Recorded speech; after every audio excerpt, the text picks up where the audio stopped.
But these are tools that I inherited from my grandfather. Some of them came from my great-great-grandfather's workshop as well. Richard Maxham is making his second violin from scratch at his home.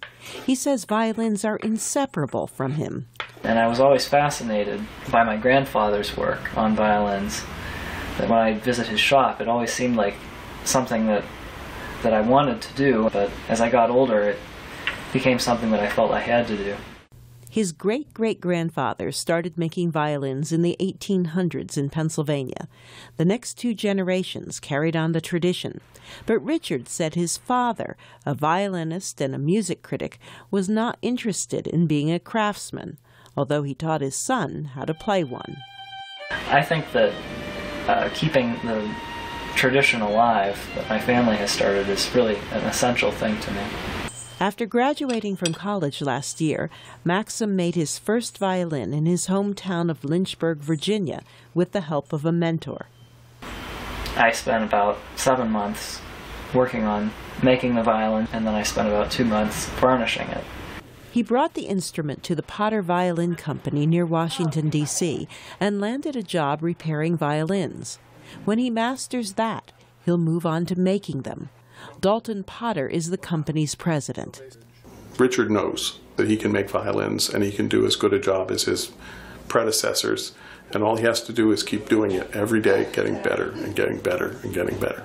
Potter sells and rents a wide range of instruments, from factory-produced violins to fine handmade ones from around the world.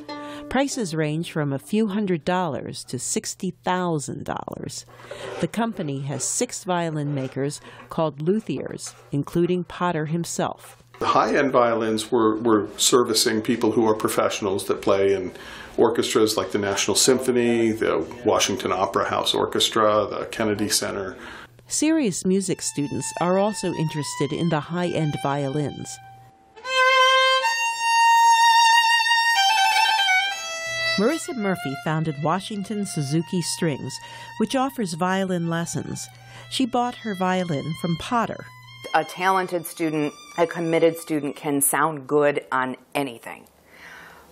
Do we want to help that child and that student by having a great instrument? Yes. When a student is able to make a beautiful sound and a beautiful tone and it vibrates and rings and they can feel that, they fall in love with their sound. Richard Maxham wants to craft those great instruments and contribute to the world of violins. I hope to leave behind a legacy through the violins that I make. And he hopes that while doing that, the memory of his grandfather will live on. For producer June So, I'm Carol Pearson, VOA News.